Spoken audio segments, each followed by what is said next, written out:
Welcome to 20 at 10 with Nat. I'm your host, Natalie. My special guest tonight is an amazing songwriter out of Nashville, Stephanie Lambring. She just released an album in October called Autonomy, and you must listen to it. It's amazing.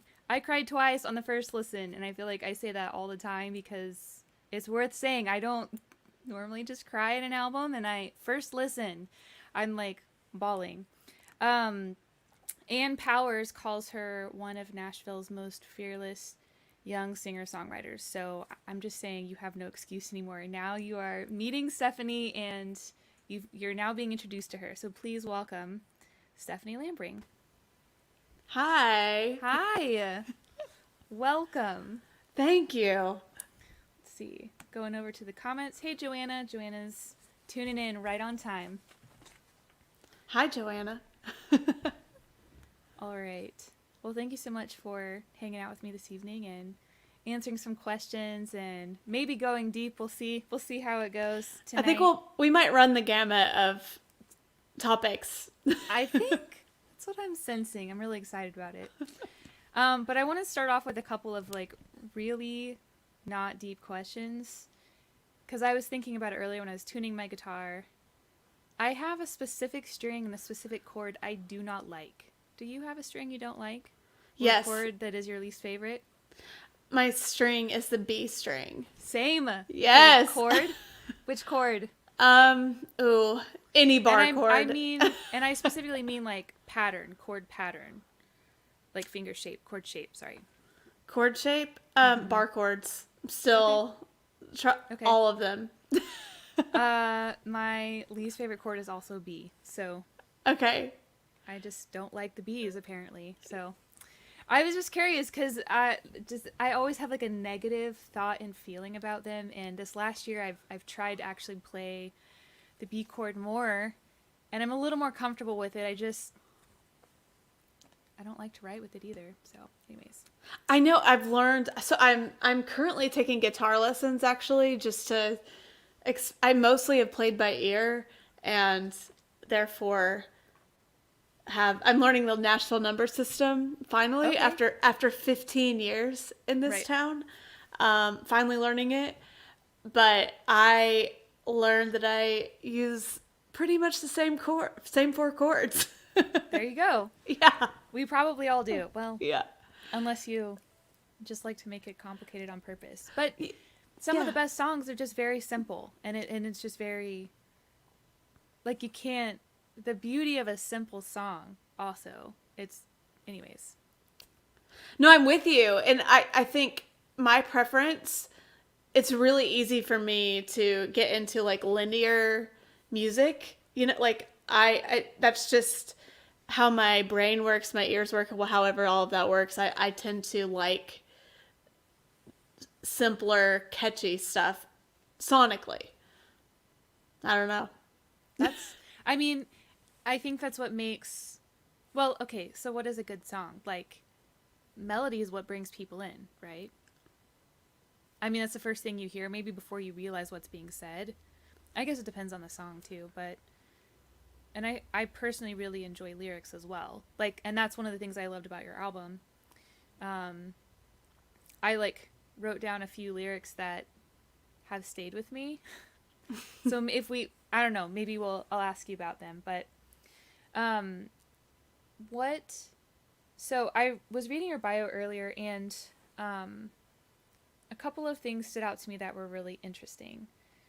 And one of them was, it said you had a chance encounter with producer Teddy Morgan, and something about that encounter made you reconsider. So like you were writing for a few years, 5 years more, on Music Row as a writer, correct? Mm-hmm.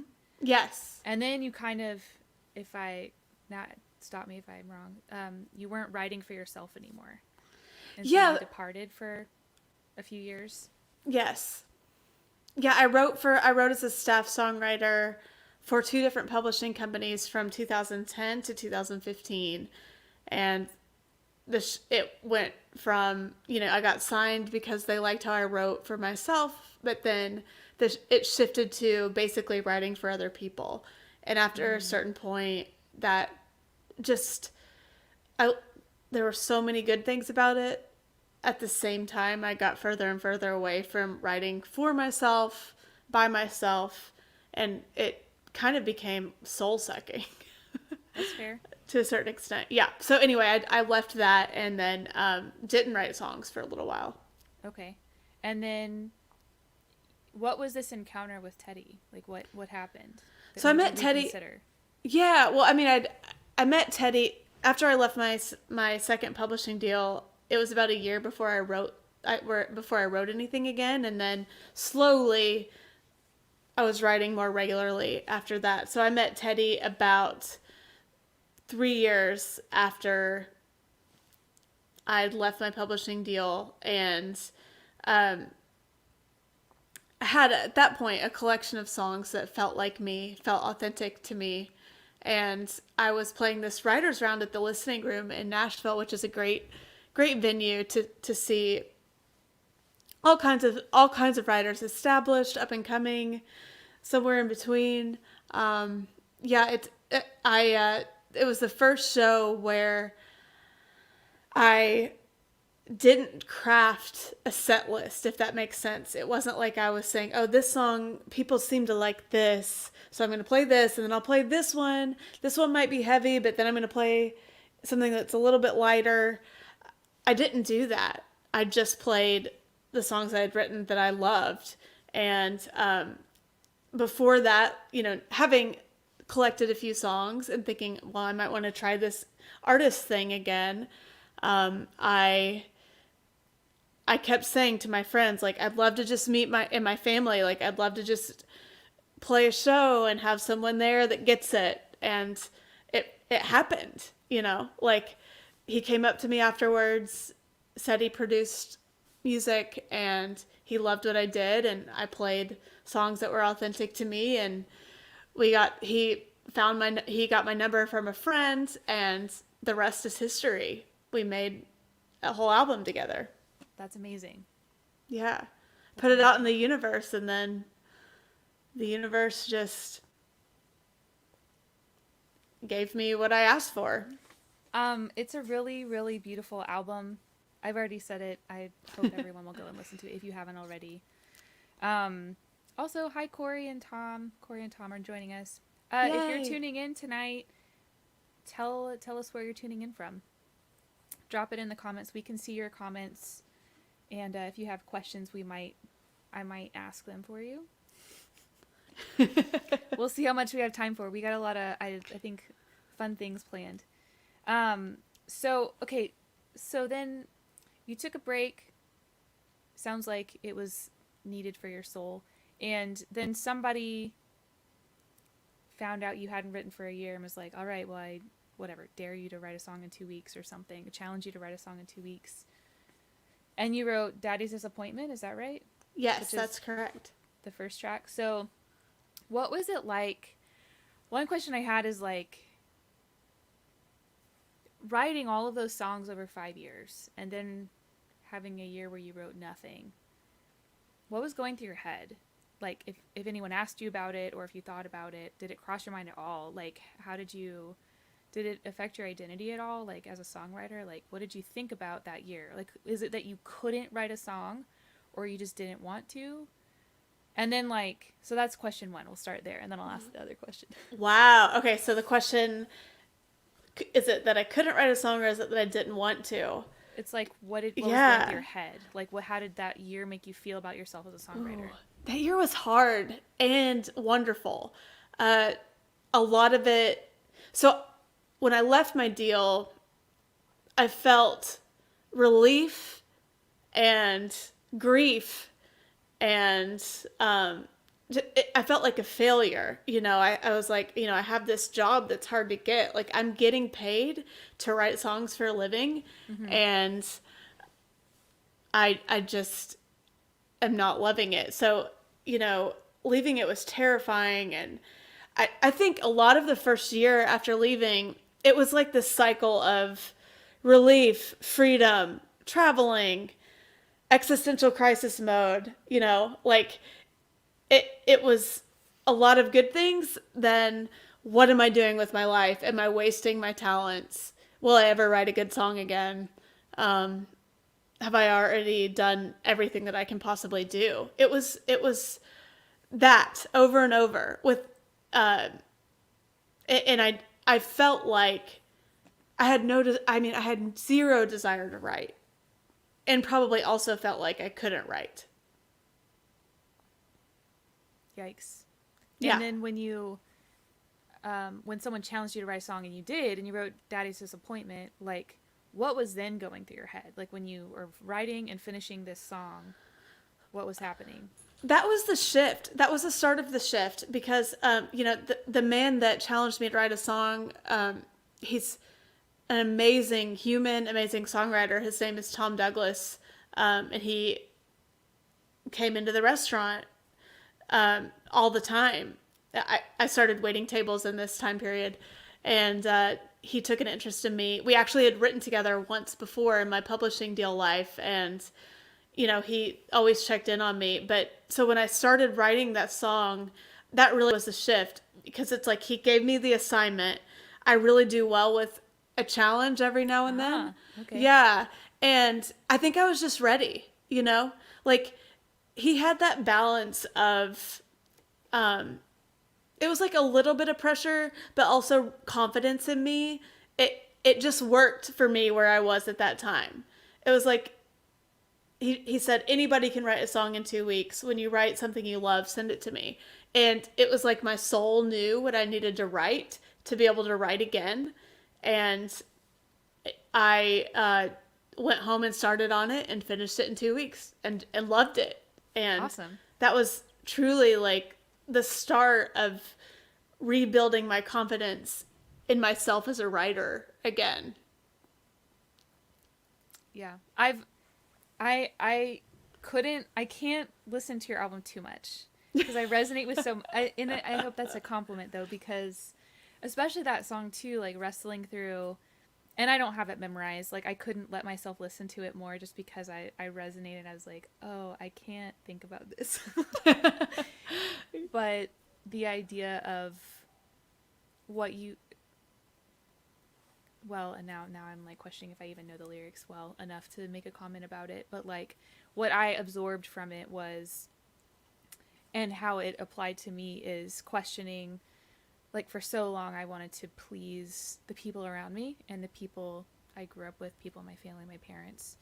And so, but all the things that I want to do are not things that like necessarily they're proud of, and I couldn't really think beyond that in the lyrics, but it's really beautiful. Like I appreciate all of the deep dives you took in this album throughout your life. And I don't think I told you this, like maybe 2 months ago. It was right before I reached out to you.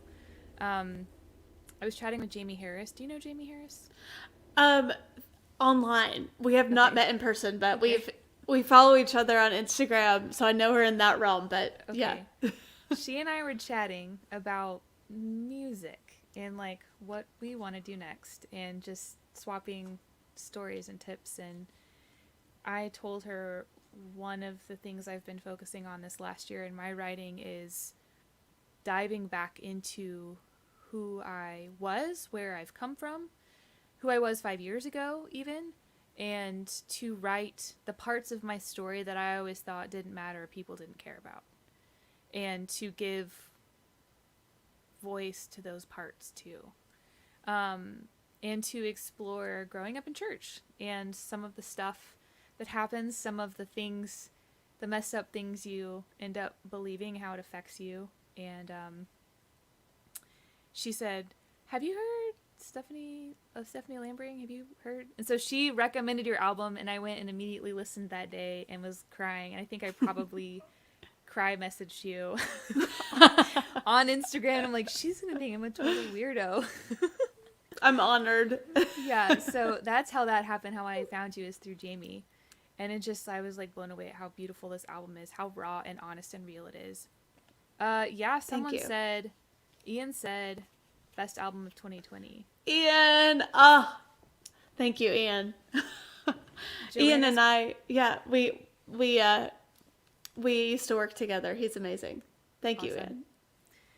We've got Joanna here tuning in from Austin, Chris from Missouri, I see Jen Tom's in from New York. Louisiana. Mm-hmm. Spencer, hi. Spencer's in Columbus if he's still watching. Hi, Spencer. And then Joanna, yes, we're talking about Autonomy. Yes, it's on Bandcamp. If you're watching, you can go and make a purchase if you like to support music. Also, I have my Venmo down here. If you want a tip tonight, I'm going to split any tips that come in tonight with Steph. So feel free. Let's see here. Emily asks if you get cry messages on Instagram all the time. That's a really great question. I'm curious. I don't know. Kind of, yes. I don't know if all the time. It's slowed down a little bit since I don't know if it's all the time or if it's specifically cry messaging, but I tend to hear like very specific deep reasons that people resonate with my songs, and yeah, a lot of times tears are mentioned. So it's not uncommon. I like that. I think that's kind of, I mean, I feel like it's one of the highest compliments too when you hit an emotion with a person and they're willing to tell you about it, you know? Yeah. Yeah, so awesome. Congrats on all the congrats on all the cry messages on Instagram. Thank you. It's my life's work. Well, so one thing I like to ask people is, what is one of your earliest memories of hearing a piece of music, a song, seeing a performance, and just being riveted and grabbed by it, your attention grabbed by it, and like, what is this? I love this. I want more of this. Is there anything like that that comes to mind from your childhood? Yes, like immediately my mind goes to Jewel, and I feel like a lot of times if I bring her up, like people will laugh. But seriously, whenever I think I was 10, whenever I started getting into her music, Pieces of You, I wore that album out, and she touched on some like difficult subject matter that I found myself being drawn to and resonating with at such a young age. And without really knowing why, I just knew that she went there and I liked going there. But that's like, I think of her and Alanis Morissette, but more so Jewel. Like you can't even, I remember trying to play her CD in high school at some point and I couldn't play it anymore. Like, it was so 'Cause scratched. It was so scratched. And I knew she has this like 8-minute song called Adrian. I knew every word. You know, amazing. like that's what I think of. Like that was, I think, the first time that I really dialed into an artist. I would have been about 10. That's cool. I'm trying to think when I dialed into like an emotional depth of a song. It might have been Ann and Alex 2 a.m. How do I not wait? 2 a.m. and she's calling me, I'm still awake. Yes. Yeah. Okay. Breathe. Oh no, it's called Breathe, not 2 a.m. Yes. Yes. So just breathe. Yes, I remember. That was one of the first songs I learned on guitar, I think, was that and like a Norah Jones song. Good times. Well, okay, I have a couple of lyrics. I hope, is it weird if I'm like, hey, these are 3 lyrics that stood out to me from your album? Is that fine? Can we talk about it? I think so. I mean, so like there's a lyric in Mr. Wonderful that haunts me. And it's, you can't forget about that dream where you were lying on the couch with his hand over your mouth and you wonder what that means. And I was going to ask you about it because, like, that's a thing that happens with me, is that, like, when I'm in a relationship, or it's a thing that has happened in my past, and it's always been a person I probably shouldn't have been with anyways, but, like, I have nightmares about them, and like nightmares getting married to them. Like that shouldn't be a nightmare, but like nightmare scenarios, you know? And so I was like, what I was curious about that lyric. Do you have anything, like any background to add to it? Or like it was just really like yeah, it just like hit me like really like Yeah, well, yeah, I mean that is 100% autobiographical, which is kind of scary. I was in a several years ago, I was in a controlling relationship, and you know, he on the outside appeared like this charming, charismatic, amazing person, funny, good looking, just all the things that you would check off on a list. And in reality was deeply insecure, controlling, just total mind fuck, if you will. yeah. You know, that's kind of the situation I was in. And it was really confusing because you feel all this anxiety and all of this unrest, but then you can kind of rationalize being with the person because when they're on their best behavior, it's amazing. Yeah. And like the illusion of what you are is kind of what you had dreamed about since you were a little girl. And that's kind of like what gets really complicated and confusing. So I do remember having this, I remember having this dream that felt so real that I wondered if it happened, that he was lying next to me. Oh. Yeah, that he was lying next to me and had his hand over my mouth. And I started going to therapy actually whenever I was with this guy. And I remember telling my therapist, and she said that it sent chills down her spine.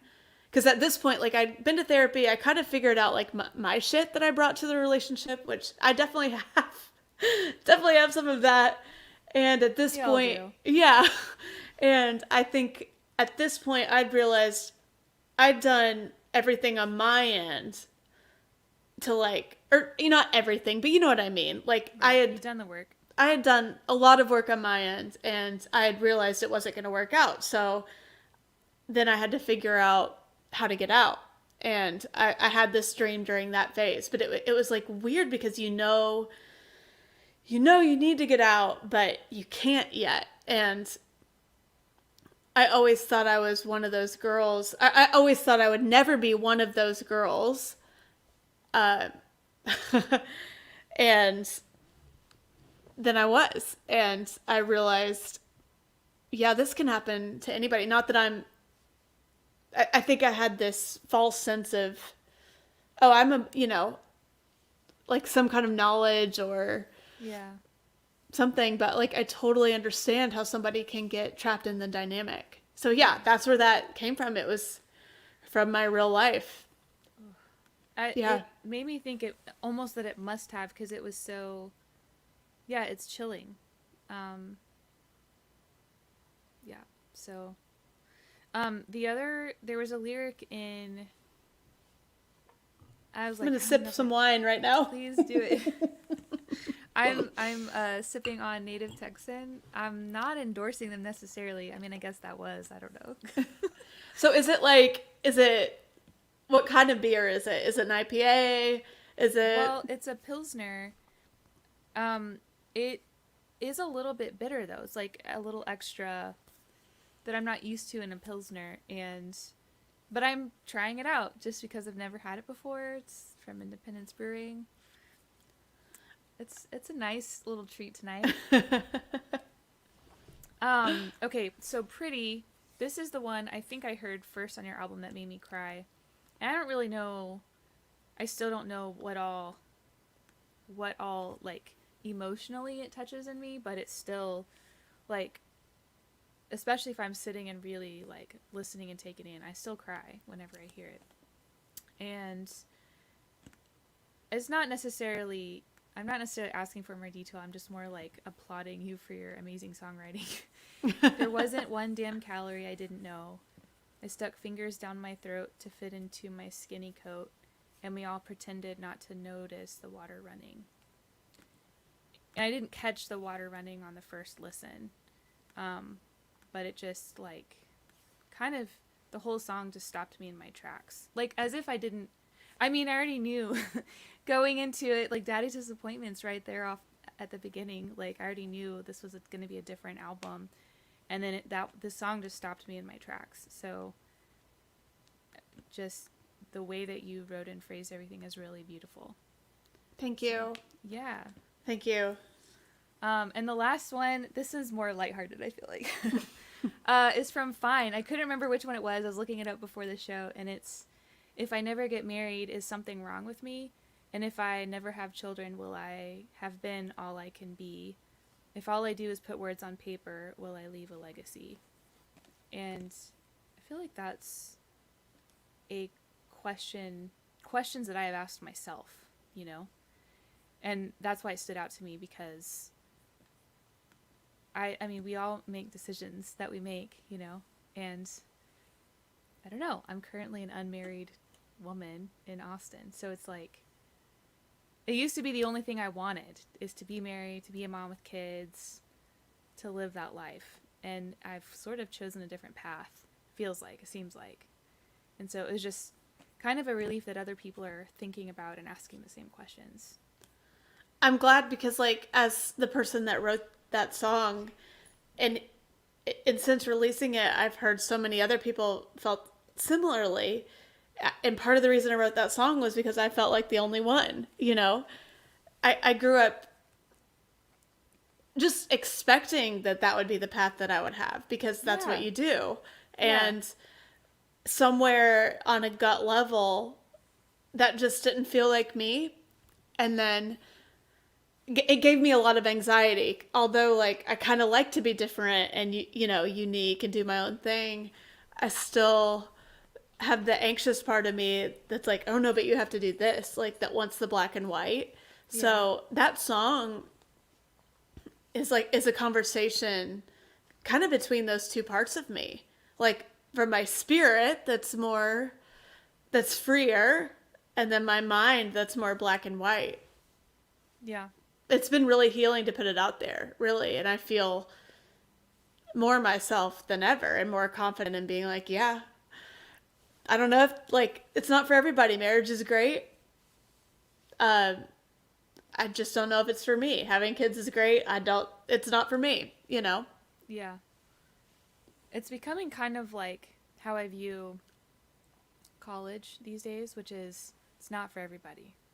Yeah. Not everybody needs to go to college. Not everybody needs to get married. Not everybody has to do X, Y, Z. That are, like, the normal and typical things people do, maybe. But anyways, bravo. I think those are all really Thank great. you. Yeah. Okay, I'm going to ask you a really quick question, a pop question, and then one fun thing that Stephanie was down for is we kind of gathered a few of our old deep cut lyrics from potentially childhood. Is that right? Yeah. So y'all are in for a treat here. Just saying, I pulled one that has child handwriting. I must have been like 9 or 10. So it's about Santa Claus and Jesus. I'm just saying. All right. The true meaning of Christmas. I'll crawl. It's evangelical through and through.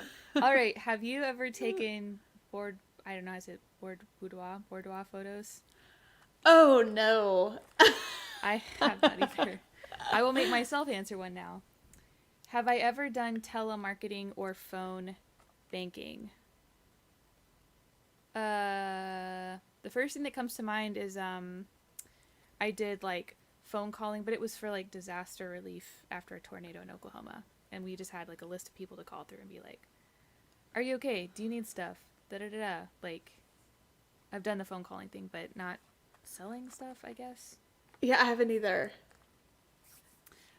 Okay. Do you want to go first, or would you like me to go first in the lyric? Ooh, okay. Dive. Okay. So, I'll go. So Okay. This is my original journal. I was looking for it. Whoa. Yeah. It's like one of these binders things. It looks like a binder. Okay. It's definitely a binder. My parents and I, well, mostly my parents, but whenever I would go home, I would look for it.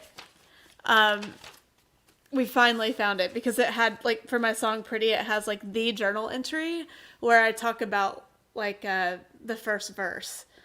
Oh, wow. Yeah, and it was freaking accurate, I must say. Wow. Yeah. As I go back. Okay, so I am going to say, okay.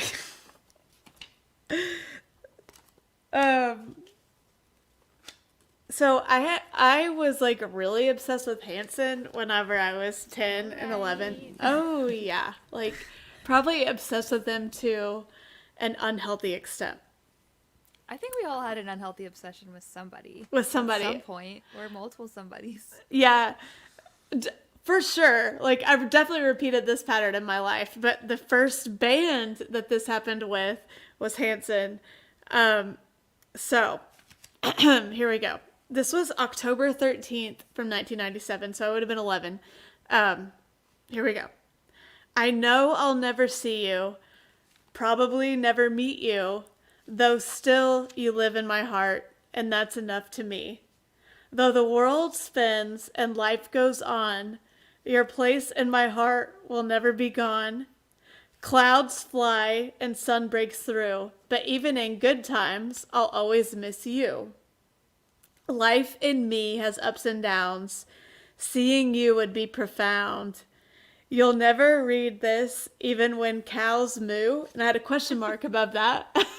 Amazing. But still, this poem is addressed to you. I've a writer's hand and mind, but no words can ever describe how much you mean to me. So please be touched and smile with glee. We are so much alike, that's why I know we'd hardly fight. I may not be so ideal, but you're the one who can reveal the real part of me. No matter what happens to us, we'll always be soulmates to me and thus. The world, yeah, the world will still spin, and sun will still break through, and clouds will block the sun, and I'll still have ups and downs through and through. Remember, I'll always love you. You'll always be my best friend. Though I've never met you, I'll always be there for you to depend. The world will always spin. Poem by Stephanie West Lambring, dedicated to Zachary Walker Hanson. Oh my gosh, that answers Joanna's question. She wanted to know who it was for. Oh man. Yeah, it was the youngest brother of Hanson. The sad thing is, I still know all of their birthdays. Like that it is was something that you're level. Never going to forget. You had your child brain, sponge brain on that. Those Yeah, numbers you'll never forget. I know, because yesterday was March 14th, and for most people it's International Pie Day. For me, it was Taylor Hanson's 38th birthday. Oh my gosh.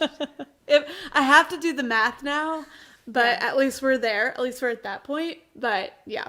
Anyway, I want to hear what you got.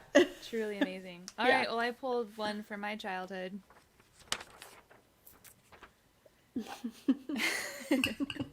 There was some other line, something about a writer's hand, that, like, I was looking for lines, because even when I was looking in my own stuff, I was, like, looking for clues that maybe there's really a writer in there somewhere. But that was a really interesting line you had, something about a writer's hand. I have a writer's hand in mind. Yeah, at 11, I was like... I don't actually know what that means, but it sounded really mature. A mature thought, maybe. We're about to go... understand, but... I know, like, I don't know, but, like, I definitely feel like that's probably the best thing that I wrote when I was 11. Okay. So we're gonna go down. I couldn't find that. Well, I only made it like an inch into my writing box. There's like this much. I just throw all my writings if I find them when I try and downsize. This is the oldest thing that I found. It's not dated, but like I said, it's child handwriting. So I'm younger than the age of 12, for sure. All right. Only 9 days till Christmas, and Santa's on the house. There are gift bags and cookies with big red smiling mouths. But the Santas I see in the mall, I think they're getting tired. For when I walked up to him, he gave me a sad smile. I asked him what was wrong. He said he'd been out too long. He said Christmas was wearing off on him. His face was getting grim. I don't see how anyone could get tired of Christmas, all the tinsel and lights and the baby Jesus. I told the Christmas story while he just sat and gazed. I told about God and the Christmas gift he gave. And I guess I'm moving on. When the Santa left the room, he was glowing like an ember. Stars couldn't shine brighter. Joanne, I'm with you. She said, what sort of Santa would say that to a kid? I also love how I start off by saying Santa's on the house, but I never come back to that. And then all of a sudden I'm in a mall with a different Santa. It doesn't. Yeah. Anyways, so there's maybe that was deep. You're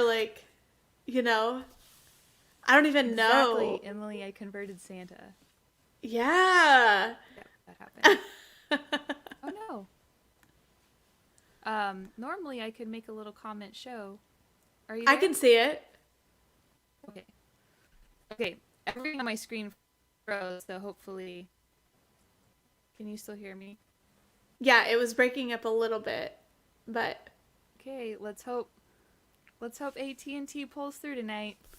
Yeah. Okay. All right. What would you like to do next? Would you like to do another lyric cut, or would you like to ask me a question? Ooh. Okay. I think I want to ask you a question. All right, go. Because we have all the lyrics. What is the scariest song you've ever written or performed? I don't know if that... Yeah. Scariest? Scariest for you. There's a song I covered. Actually, Firestorm Live had me cover this song by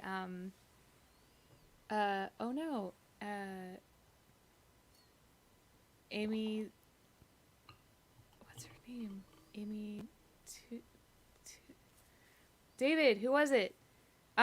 He had me cover this song, and it is a beautiful song, but it is also very creepy. And Amy Mann? No, Cooney. Amy Cooney. Cooney, okay. Do you know her? No. I think it's Kuney, maybe. She has this song, Sway. It's called Sway. Wow, I didn't prepare for this question, obviously. Joanna, I think you've seen the cover, because it was played in the Jeff Blankenhorn Halloween special. Anyways, it just talks about, a very creepy, she's describing a relationship with someone, my friends tell me that I should stay away from him, or my friends tell me I should stay away from her. It almost sounds like she's describing a vampire, someone who's ready to, consume you, a vampire or, a demon or something like that. That's the vibe I get. But it is also, the most beautiful melody and chord structure, progression. Anyway, so I would probably say that song is... Okay. I'm going to have to check it out. Okay, so here's the thing. It doesn't really exist in a very user-friendly, consumable form.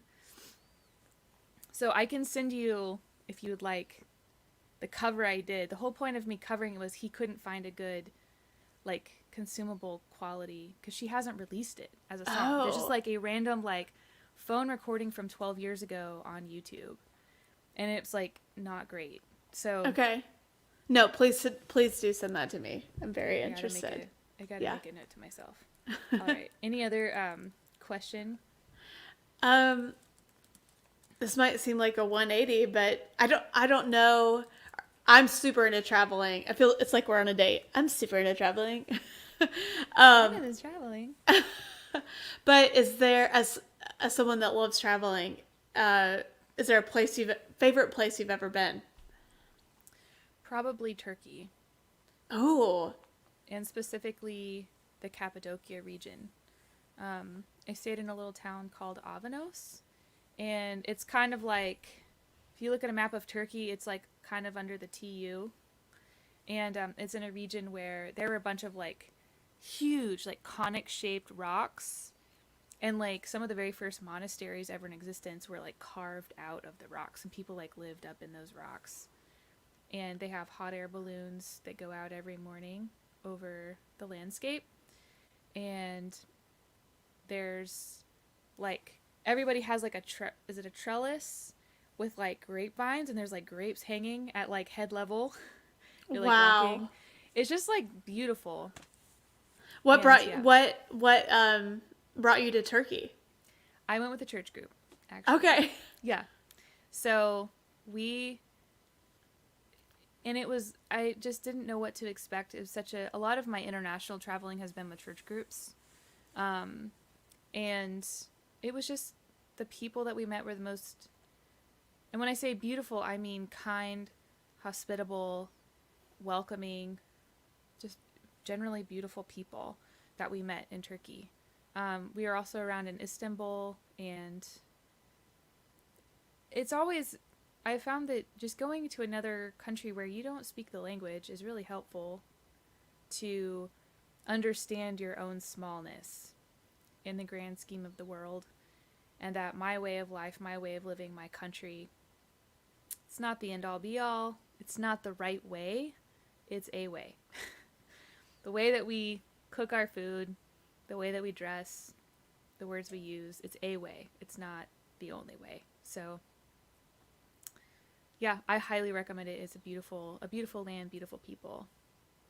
I love that because I think I find myself being really intimidated to travel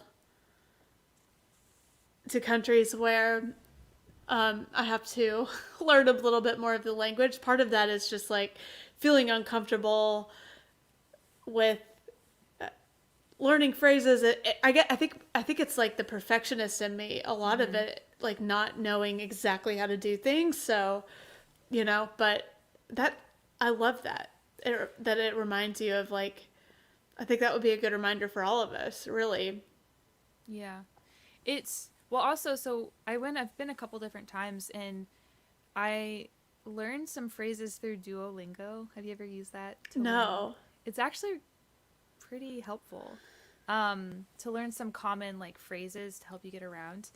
Also, do you know any French? No, I have a high school Spanish education. Trying to but think. but I know that French and Spanish are. My mom majored in Spanish, minored in French. We're the opposite. I always get it mixed up. So she always told me there were lots of similarities, but There's lots of similarities, but also I found that one girl in my travel party spoke French, and she was able to speak with the people at our hotel because they wow. were French.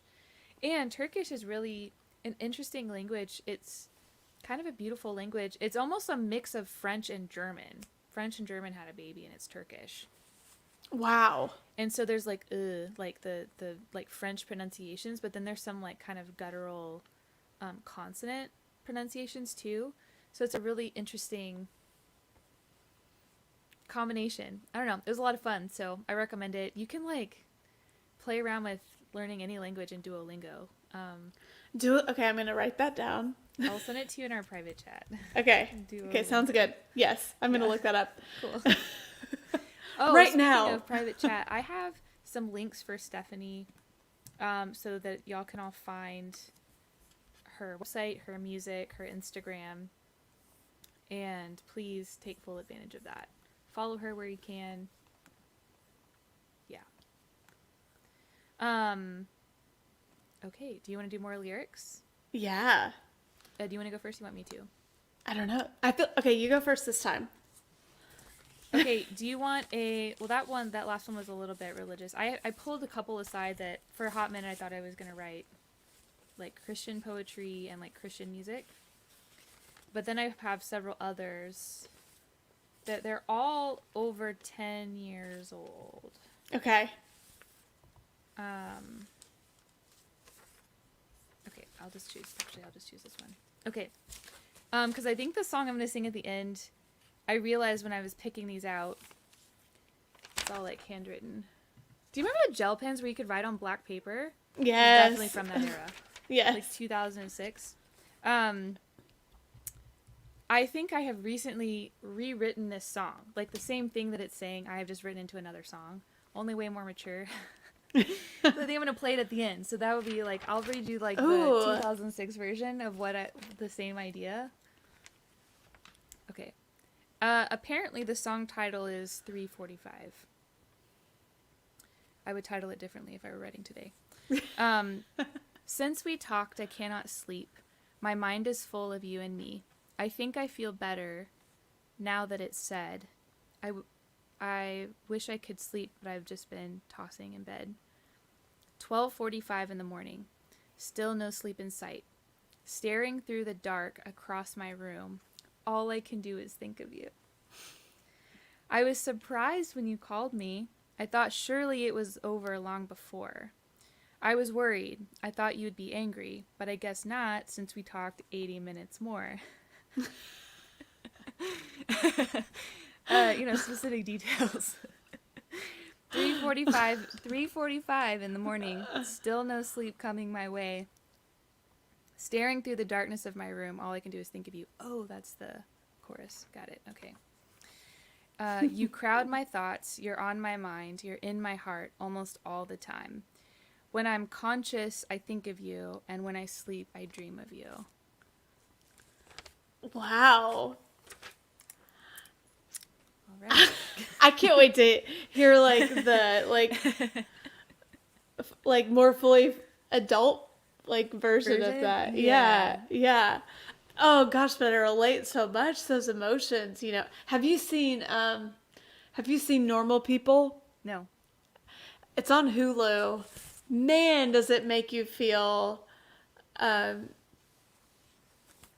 those feelings you felt like with in that specific time, you know, like in your late teens, early 20s, like that. Oh, I highly recommend. It's like painful but beautiful, and it's like, oh man, We'll have to drop that in our chat. Yeah, I'll put check it out. that. I'll do that. Normal People. Cool. Let's see here. I'm reading over a question. So Sam is asking a question about our music. Do y'all struggle getting other people to believe you're religious based on your songs or criticism of the church? And deep questions are totally fine and welcome. I would say that I wouldn't call my songs religious based. I don't know that either of us would call our songs religious based.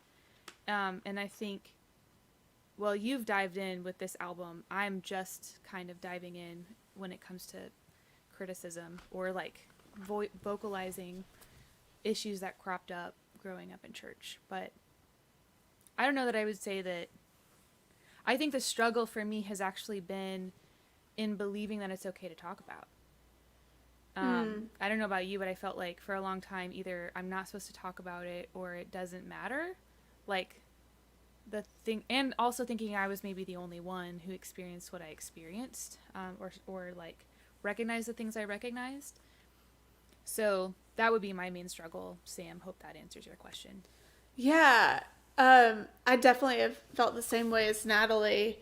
Also, I've had like a lot of different emotions in releasing songs and writing songs and then like just multiply that times 1,000, actually putting them out there. Yep. Songs criticizing and questioning the church.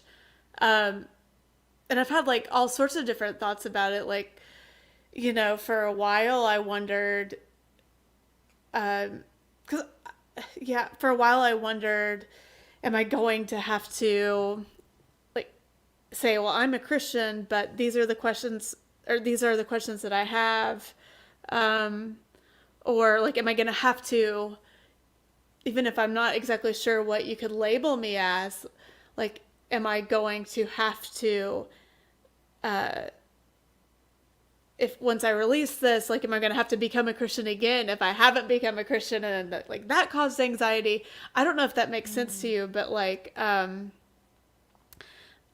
definitely had a lot of anxiety. Like if I write about this and then like, I definitely have experienced a lot of anxiety about me putting this out there and then people having an agenda to save me. Gotcha. Yeah, that's probably been like the hardest thing.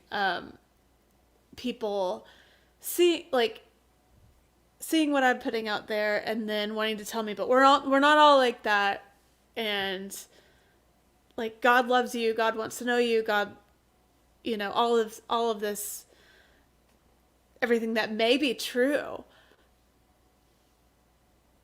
and then sitting with that discomfort, like I want to do the right thing, and I don't know, it's like we could talk about that for hours, but for me Yeah. it's been a lot of emotions putting it out there, like just initially letting myself ask the questions and then writing about it and then putting it out there. And when you put it out there, you're welcoming other commentary. Yeah. Yeah, I think you have to be comfortable with being uncomfortable Yeah. at the end of the day. It's a whole. You're kind of on the tail end of it. I'm on the beginning end of it. I've just started writing some references into songs that I feel like are like, I can't believe I wrote that in a song. And now I'm like, well, it's fine. It's kind of subtle if you think about it, but I want to write more boldly too. So, but I know with anything bold, there's going to be criticism, you know? That's just kind of the way it is. People have opinions about stuff. So, I don't know. It's a journey. I think that's part of doing the good work. Like of being authentic and being willing to share an uncomfortable piece of the journey, because then other people realize they're not alone. Like there have been at least 2 points in this conversation today where you said you thought you were alone, the whole like, what if I don't want to get married? And like I've felt that about other things too, where I thought I was the only one like in church recognizing, you know, whatever it was I was recognizing, like, okay, you're saying that, but you're doing that, doesn't make sense. So yeah, I think that's one of the things I appreciate the most about music, is that it has the potential to build bridges and help people not feel alone. Yeah. And also just like, I think the thing that I keep coming back to in my own, I don't know, just like seeing the world as it is now, just like allowing space for nuance, you know? I think that's like a big thing that I'm leaning into now. It doesn't all have to be figured out. It doesn't all have to be good or bad. And it can be messy, and just like leaning into that. I think that's really important. Yeah, I agree. Yeah. Well, do you have a song Oh, to read, a lyric? I was like, yeah, wait, yeah, what yeah. are we Okay. doing? Yeah. So I'm going to go. Okay. So I went, um, this is my first album that you can't find anywhere except for in my garage. Um, but when I first started writing songs, my vocal coach was like, I was about to move to Nashville to go to college, and she said, um, okay, back up for a second. I was about to go to Nashville to Belmont University to go to school, and then I was in a car wreck the summer after my senior year. So I hit a tree at 50 miles per hour and broke my ankle really badly. Yeah, Your ankle? my ankle. I broke it in 5 places, had to have a couple surgeries. So all that to say, like, first, like a normal first semester, we decided to just like, my parents and I decided that I would just stay home for that first semester. So I went to community college classes that met at my high school, and and I like lived in a hospital bed in the living room of my parents' house because it was on the first level. So like that was my first semester of college. Anyway, I had all this idle time, and my first love broke up with me conveniently. Oh. Yeah. So I had a broken ankle, broken heart, all the things. But my vocal coach, who was in Nashville, said, "Hey, if you ever want to do anything in Nashville, you've got to write songs. Now, as we saw before, like I wrote lyrics and poems in my journals and I'd started singing and all of that, but I feel like this is the first time I started actually taking like songwriting semi-seriously. Okay. Whenever she said that to me. So I had some idle time and I wrote this song and I recorded it with, my parents probably drove me to this guy's studio who had had a studio in his basement. I recorded it and then I mailed it to my ex because he had broken up with me for a girl named Cadence. Oh my gosh. So, Gold. oh yeah. So this is the song that came out of that. Here we go. Dear Cadence, I heard you got a new guy. Dear Cadence, the funny thing is, before you, he was mine. I suspected you all along.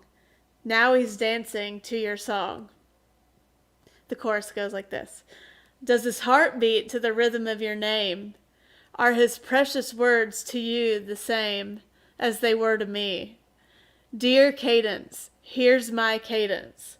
He was dumb, dumb, dumb, dumb, dumb, dumb, dumb, dumb, dumb to leave me. Then, dear Cadence, I hear you're pretty hot. Dear Cadence, maybe you're everything I am not. Still, it's hard to believe he ran straight to you and he was done with me. Does his heart beat to the rhythm of your name? Are his precious words to you the same as they were to me? Dear Cadence, here's my cadence. He was dumb, dumb, dumb, dumb, dumb, dumb, dumb, dumb, dumb to leave me. Amazing. Yeah. That's Then that amazing. began another saga. Wow. Yeah, because dude actually ended up coming to Belmont after I did. So that was like another chapter. But yeah, that's what started me on songwriting, writing that song, truly. That's amazing. Yeah. That's a really cool, Thanks, intense Joanne. moment. I can't believe you mailed it to him. Oh my Oh, yeah. gosh. I would Like- I could not, as much as I would want to, I would never be able to do it. Oh, I can go there. Yeah, I definitely don't have like sometimes I cringe. But I mostly think that that's kind of badass. And also kind of, it's so like 19. What was his Yeah. response? Joanne asked. Gosh, Like, did he respond? I don't think so. But okay, Best not to engage, maybe at that point.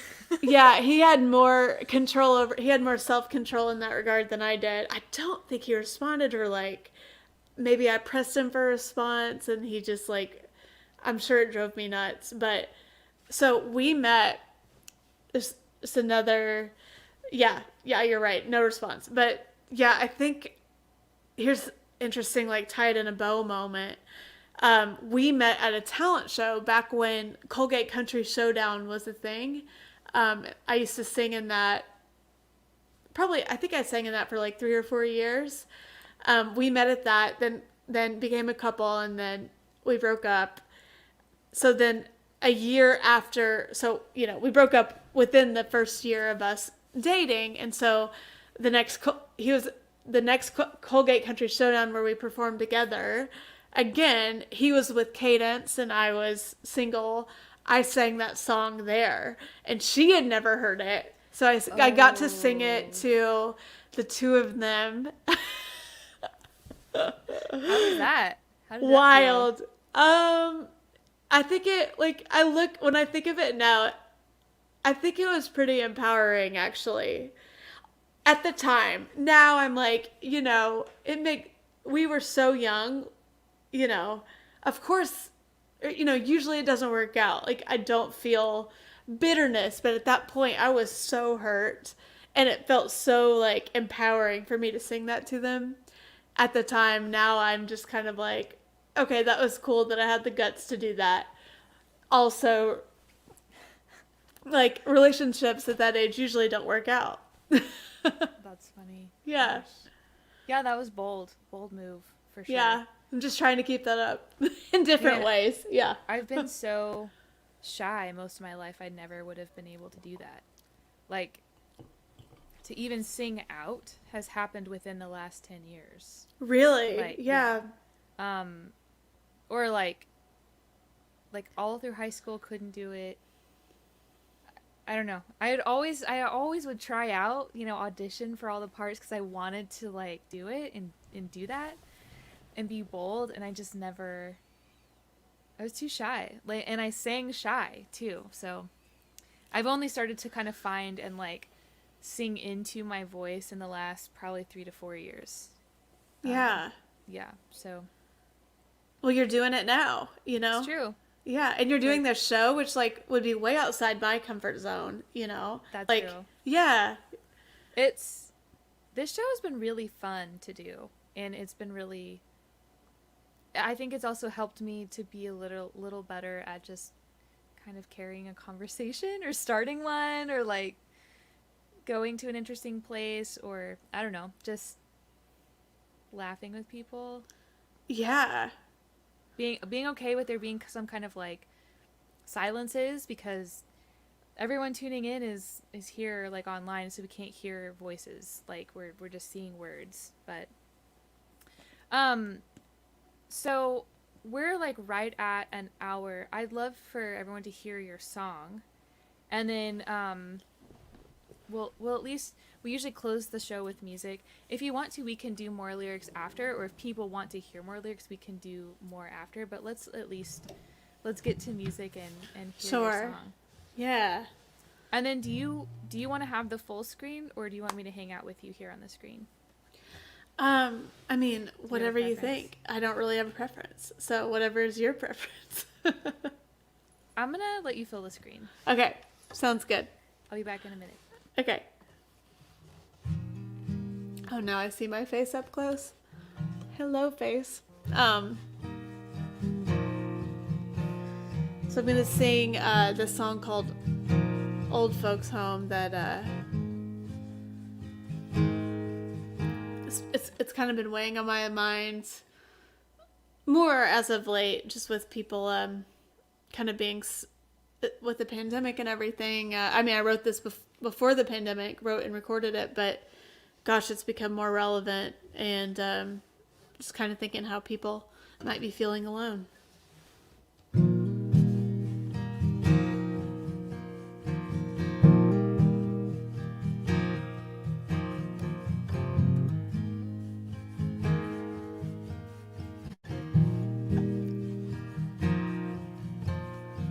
"621 South Sugar Street. It's where they're taking Josephine. First she was just forgetting things. Now she's getting mean. They kept her home as long as they could, till there were more bad days than good, and they had to do what they hoped they never would. Told her she was going on a big vacation, loaded her up in the station wagon for the old folks home. People asking when they're gonna go home. Some are lucky enough not to know. Shuffle the halls like apprentice ghosts to the main cafe, bingo cards and steak puree. Volunteers smile at vacant faces, wonder if they're in better places.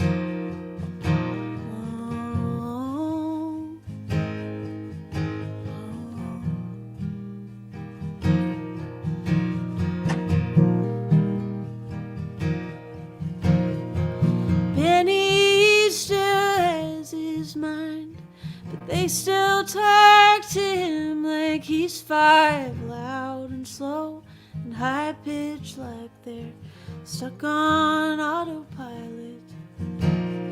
He wheels himself over to the east wing to sing Sunday paper crossword queen. They tell stories about the things they've seen while they still got memories.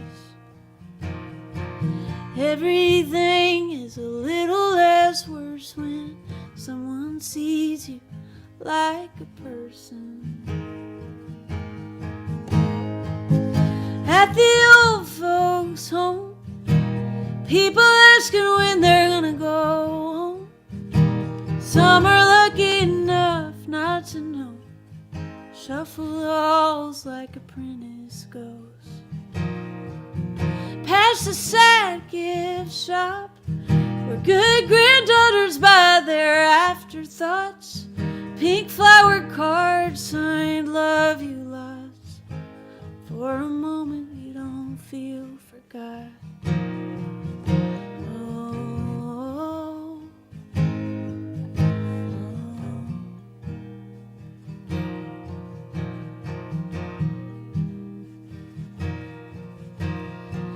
Esther, she ain't seen her son since the day she didn't know who he was.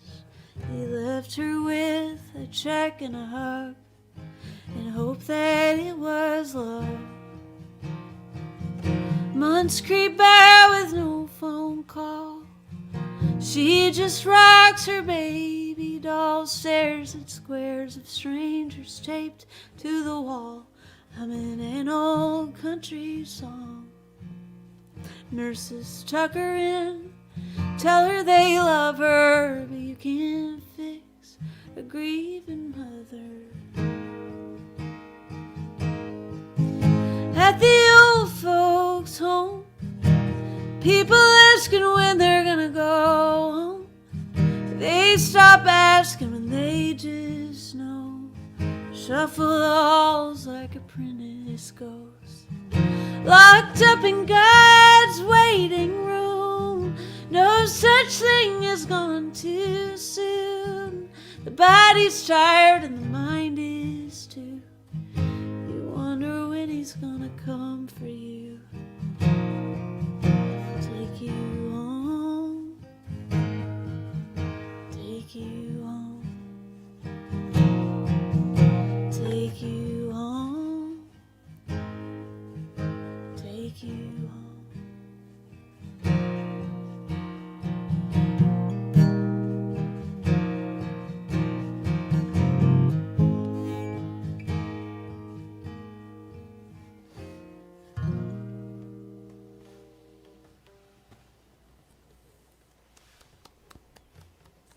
Thank you. Whoops. Thank you.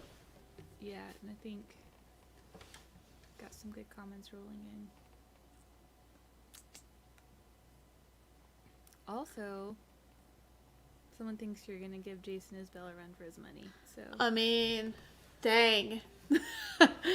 That's like a dream comment comparison. Yeah, thank you. Thanks, Sam. Also, I see a comment from Emily. Do you think this album is going to be a deep cut album? Or are these songs pretty representative? I would say that's pretty much... I think that's pretty much me. What I see... I've started recently writing again for my next project and feels like similar vibes. So, yeah. awesome. Yeah. Dang, I was starting to tear up and I was like, no, You're like, no, I can't. My great grandma's name was Josephine. Really? Mm-hmm. Gosh. And I lost a grandma last year, and she was in an old folks home. So that means none of us could be around her when she was going. Ugh. And yeah, so different parts, all of that song hit in multiple ways just from the last few years. So, man, it's a really, really beautiful song. Thank you. Yeah. Okay, I'll play a song and then we can, we'll come back and see how everybody's feeling and maybe just sign off. But, yeah, do you want to hang out with me on the screen or do you want to take a break from the screen? You can have the screen this time. Okay. It's all you, right. girl. I'll see you in a minute. This song is called Forgetter.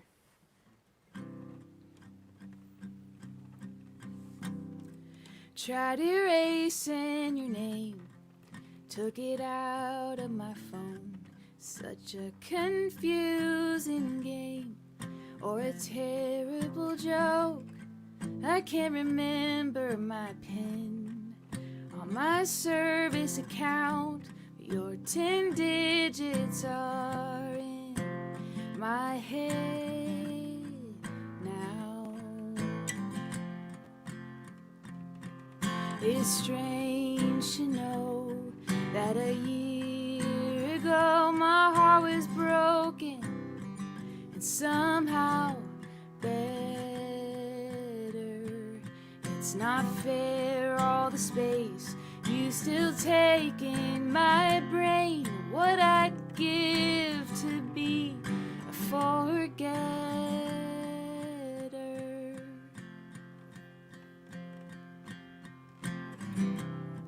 I figured you'd fade like they always do, but it's been months on months, and I'm still thinking of you. You more than cross my mind. You visit me in sleep, and when I close my eyes, I can't escape my dreams. It's strange to know that a year ago my heart was broken, and somehow better. It's not fair, all the space you still take in my brain. What I'd give to be a forgetter.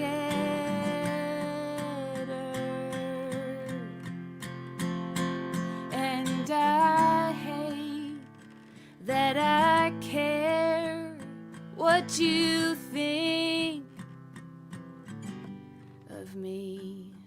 It's strange to know that a year ago my heart was broken, somehow better.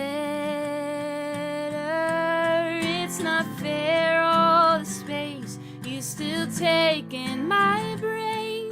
What I'd give to be a forgetter.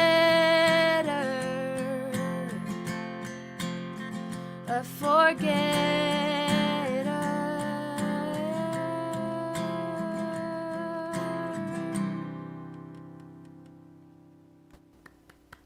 Yay!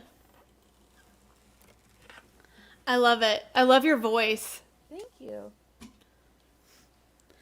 And I love like how, I love how the specific details. I'm such like a, yes. Yeah? I love it. Yes. Cool. All right. Awesome. Thanks. Yes. Ah, yeah, Joanna. All the space you take up in my brain. That was basically like, hold on. I didn't realize it till today, but literally, you crowd my thoughts, you're on my mind, you're in my heart almost all the time.